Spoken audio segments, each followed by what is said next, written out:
नमस्कार दोस्तों, स्वागत है आपका एक और नई वीडियो में। और आज की वीडियो भी दोस्तों एनईपी वाले स्टूडेंट से संबंधित होने वाली है।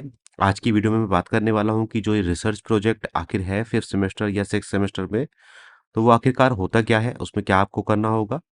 साथ ही साथ मैं आपको बताने वाला हूं दोस्तों, जो रिसर्च प्रोजेक्ट की फीस आ रही है एक्स्ट्रा ऐड होकर, उसको आपको किस प्रकार से चेक करना है और उसकी फीस को किस प्रकार से पेमेंट करना है। इसके साथ ही मैं आपको बताऊंगा कि जो एनईपी के बैक फॉर्म भरे जा रहे हैं वो किस तरीके से आप भर सकते हैं। तो इस तरीके से कुछ टॉपिक पर आज चर्चा करेंगे, महत्वपूर्ण टॉपिक है दोस्तों, इसलिए आप बने रहें वीडियो में मेरे साथ अंत तक। और चैनल पर अगर आप नए हैं तो चैनल को सब्सक्राइब कर लें और बेल आइकन के बटन को दबा के ऑल पे सेट करना बिल्कुल ना भूलें, ताकि हमारी आगे आने वाली सभी वीडियोस की नोटिफिकेशन आपको मिलती रहे। तो चलिए दोस्तों, शुरू करते हैं बिना किसी देरी के।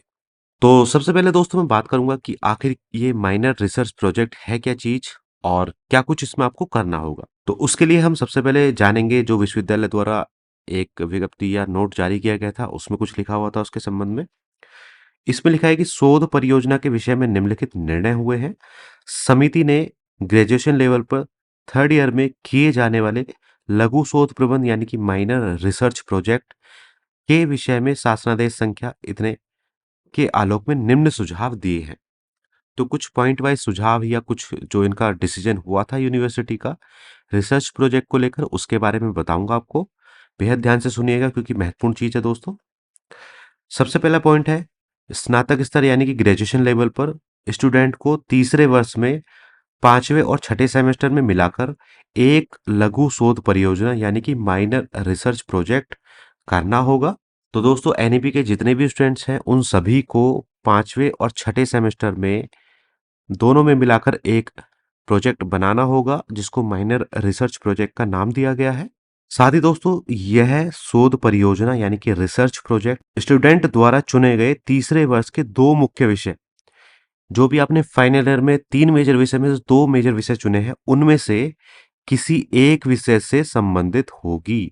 तो जो भी आपने 2 सब्जेक्ट चूज किए हैं अब फाइनल ईयर में, उसमें से जो भी एक सब्जेक्ट है किसी एक सब्जेक्ट से संबंधित होगा आपका रिसर्च प्रोजेक्ट। तो दोस्तों अगर किसी स्टूडेंट ने अभी तक अपने फॉर्म में रिसर्च प्रोजेक्ट ऐड नहीं कराया है, या जो सब्जेक्ट आपने चूज किए हैं वो उससे संबंधित नहीं है, तीसरे सब्जेक्ट से संबंधित आपका ऐड हो गया है फॉर्म में, या अभी तक ऐड ही नहीं हुआ है आपके फॉर्म में, तो अगर इस तरह की किसी प्रकार की समस्या है तो वो किस प्रकार आप चेक कर पाओगे वो मैं आपको बताऊंगा, और उसको कॉलेज से सही कैसे करा सकते हो वो भी मैं आपको आगे बताने वाला हूँ। तो इसमें लिखा है यह शोध परियोजना इंडस्ट्रियल ट्रेनिंग हो सकती है आपकी, इंटर्नशिप हो सकती है या सर्वे वर्क हो सकता है, इनमें से किसी भी रूप में हो सकता है। तो जो माइनर रिसर्च प्रोजेक्ट आपका होगा वो इंडस्ट्रियल ट्रेनिंग भी हो सकती है, इंटर्नशिप भी हो सकती है कहीं पर, या सर्वे वर्क कहीं फील्ड में भी हो सकता है।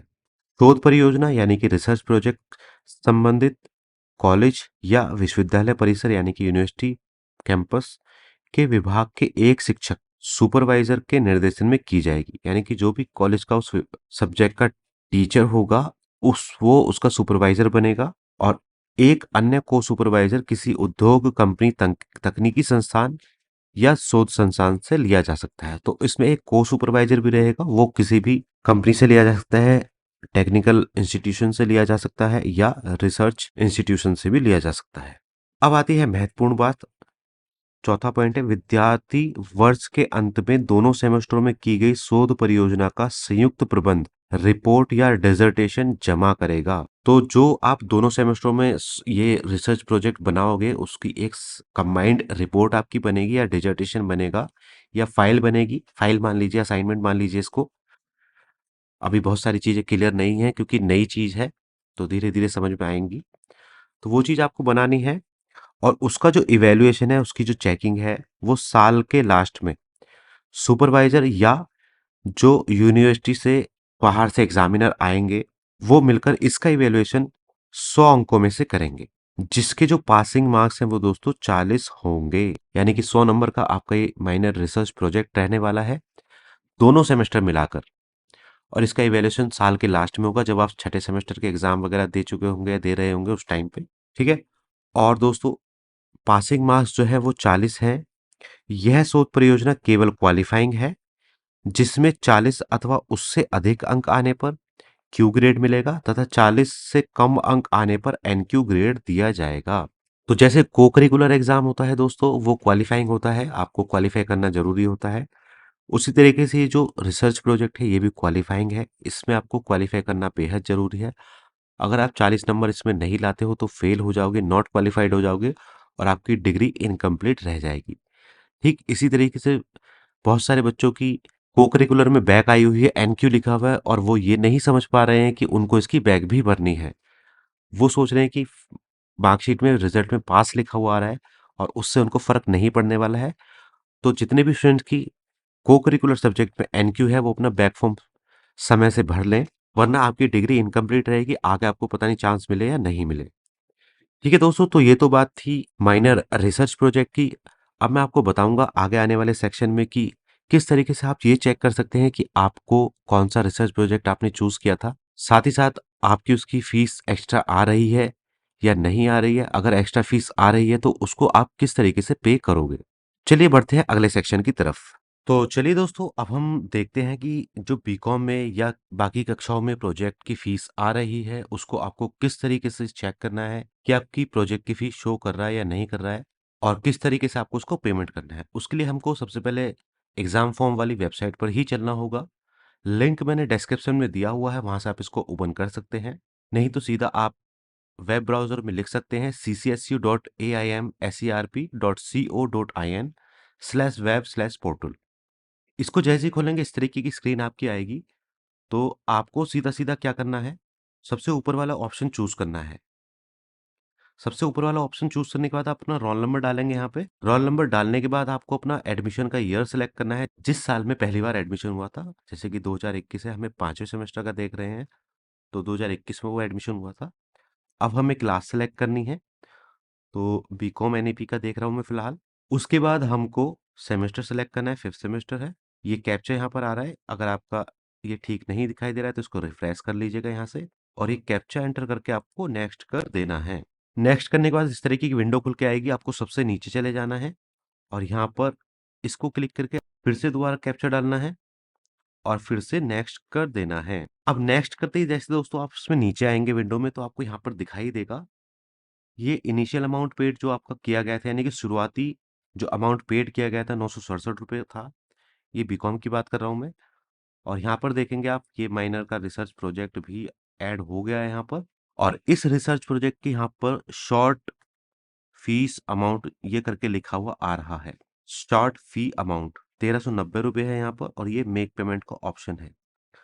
तो इस मेक पेमेंट को जैसे ही आप करेंगे दोबारा से पेमेंट वाला गेटवे आपका खुल जाएगा और वहां से आप इसका पेमेंट कर सकते हैं। लेकिन इस संबंध में दोस्तों एक चीज मैं और बताना चाहूंगा आपको। यहाँ पर अगर हम इस फीस का टोटल करते हैं 80 + 70 + 800 + 7 + 1390 + 10 + 170, तो ये 2527 रुपये फीस बैठती है दोस्तों। आपने मान लीजिए 967 रुपये पहले पे कर दिए हैं तो 1560 रुपये यहाँ पर दिखाता है। लेकिन फिर भी यहाँ फीस का जो अमाउंट है वो 1390 आ रहा है। चलिए इसी तरीके से किसी बीए या बीएससी का भी चेक कर लेते हैं। यहाँ से फिर वही आपको यूजी पीजी ऊपर वाला ऑप्शन सेलेक्ट करना है, उसके बाद रोल नंबर डालना है। ये रोल नंबर मैंने डाल दिया है दोस्तों। इसके बाद मैं सेलेक्ट करता हूँ वही एडमिशन का ईयर 2021। प्रोग्राम का नाम है बीएससी एनईपी, बीए एनईपी है, जो भी आपको वो सेलेक्ट कर सकते हो। सेमेस्टर आपको सेलेक्ट करना है। उसके बाद में कैप्चा डाल के जैसे ही आप नेक्स्ट करेंगे इस तरीके से फिर से वही विंडो आ जाएगी। यहाँ पे दोबारा से आपको कैप्चा डालना है नीचे जाके और ये दोबारा इसको नेक्स्ट कर देना है। जैसे ही नेक्स्ट करेंगे दोस्तों फिर आप नीचे जाएंगे तो यहाँ पर देख सकते हैं दोस्तों, इसको छोटा कर देते हैं। जो फीस आ रही है वो 1477 रुपये आ रही है। 1470 स्टूडेंट ने पेड किए थे। अब हम इस फीस का टोटल करके देख लेते हैं। 80 + 70 + 800 + 7 ये प्रोजेक्ट की फीस 1390 रुपये फिर से दिखा रहा है, +10 + 170। यहाँ पे टोटल फीस 2527 दिखा रहा है और यहाँ पर जो अमाउंट पेड किया गया है स्टूडेंट द्वारा 1477 किया गया है। और यहाँ बीएससी के लिए कोई भी नीचे शॉर्ट फीस पेमेंट का ऑप्शन नहीं आ रहा है, जबकि स्टूडेंट के पास भी माइनर रिसर्च प्रोजेक्ट है। तो ये फीस की क्या गड़बड़ है ये तो खैर यूनिवर्सिटी ही जाने अच्छे से, मैं तो कुछ नहीं बता पाऊंगा इस बारे में। लेकिन इतना समझ लीजिएगा कि जिस स्टूडेंट के यहाँ पर शॉर्ट फी शो कर रहा है उसको अपनी शॉर्ट फी पेमेंट करनी होगी, जहां तक मुझे पता है, वरना उसका एडमिट कार्ड डाउनलोड शायद ना हो। 24 या 25 में आप फीस पेमेंट कीजिएगा, अभी मत कीजिएगा, हो सकता है इसमें कुछ सुधार हो जाए। ठीक है दोस्तों, तो एक चीज़ और बता दूँ मैं, अगर आप ये शॉर्ट फीस पेमेंट करते हैं तो इसका फॉर्म आपको कहीं भी जमा नहीं करना है, केवल आपको ऑनलाइन फीस जमा कर देनी है ये, अगर आपकी ये शॉर्ट फीस दिखा रहा है। ठीक है? तो अब बढ़ते हैं हम अपने नेक्स्ट स्टेप की तरफ। हम देखेंगे कि बैक का फॉर्म एनईपी का किस तरीके से भरा जा सकता है। उसके लिए फिर से हमको वो एग्ज़ाम वाले पोर्टल पर ही जाना है सेम। यहाँ से आप कैटेगरी अब की बार चूज़ करेंगे सबसे नीचे वाली UG PG odd semester back paper exam. एक चीज़ ध्यान रखिएगा दोस्तों, तो बैक के फॉर्म में हम जैसे ये रोल नंबर डालते हैं, फिर से हम ईयर सेलेक्ट करेंगे वहीं से, प्रोग्राम का नेम सेलेक्ट करेंगे, सेमेस्टर सेलेक्ट करेंगे जिस भी सेमेस्टर में बैक आ रखी है आपकी, तीसरा सेमेस्टर है, पहला पहला सेमेस्टर है, जो भी है। मान लीजिए मैं तीसरा सेलेक्ट करता हूँ, कैप्चा डाल के नेक्स्ट कर देता हूँ, तो इस तरीके से विंडो खुल के आ जाएगी आपकी। सारी डिटेल्स आपको इसमें भरनी है। उसके बाद यहाँ पर आपको यूपी बोर्ड हो रखा है, इसको सीसीएसयू बोर्ड कर लेना है। यहाँ पर एनरोलमेंट नंबर डालना है, एग्ज़ाम आपका जो भी क्लास है, BA BSc BCom NEP simple ये लिख देना है। ईयर 2022 सेलेक्ट कर लेना है, कॉलेज का नाम लिख देना है। यहाँ पे प्रोग्राम में बीए बीएससी बीकॉम जो भी है वो डालना है, यहाँ पे एनईपी नहीं लिखा हैगा, सिंपल बीए बीएससी बीकॉम डालना है। एनरोलमेंट डालना है, स्टूडेंट का रोल नंबर फिर से डालना है। मैक्सिमम और मिनिमम ऑप्टेन मार्क्स में एक एक ही डाल देना है, इसमें कुछ खास करने की ज़रूरत नहीं है। और अगर माइनर में बैक है तो माइनर यहाँ सेलेक्ट कर लीजिएगा, नहीं है तो यहाँ पे नन चूज़ कर लीजिएगा। इसको यहाँ पे कैप्चर पे क्लिक करके और आपको नेक्स्ट कर देना है। नेक्स्ट पे आपको वही फिर से सारी चीज़ें दिखाएगा। नेक्स्ट पे दोस्तों आपको फिर से वही विंडो दिखाएगा, सारे सब्जेक्ट आपके उस सेमेस्टर के खुल के आ जाएंगे जो आपने लिए थे, वो आप सेलेक्ट कर लीजिएगा जो जो आपको बैक भरनी है। उसके बाद में सेव वाला ऑप्शन क्लिक करेंगे। ये सेव वाला ऑप्शन एक बार क्लिक करेंगे आपसे नहीं हो पाएगा, दोबारा से फिर आपको सब्जेक्ट सेलेक्ट करके दोबारा से इसको क्लिक करना होगा। और जैसे ही आप क्लिक करेंगे इसको, तो आपका, मैं एक बार दिखा देता हूँ करके, ये देख लीजिए सेव कर दिया मैंने। और अभी सेव नहीं हुआ है, दोबारा से मेरे को एक बार फिर से करना होगा। ये मैं सेव करके सेव कर रहा हूँ यहाँ पे। तो अब इस तरीके से दोस्तों देखिए यहाँ पर ऑप्शन आ गए हैं, अपडेट करने का, प्रीव्यू फॉर्म देखने का, मेक पेमेंट का। तो 940 रुपये बैक के जो फीस है वो जा रही है। ठीक है दोस्तों, तो इस तरीके से बैक का फॉर्म भी आप अपना भर सकते हैं इजीली। बैक का फॉर्म भरने की या आपका मेन का फॉर्म भी रह गया, वो भी भरने की लास्ट डेट 26 तारीख है, और कॉलेज में जमा करने की लास्ट डेट भी 26 तारीख है। तो अगर किसी की बैक आ गई है तो वो 26 से पहले पहले ही अपनी बैक भर ले और उसको कॉलेज में जमा कर दे।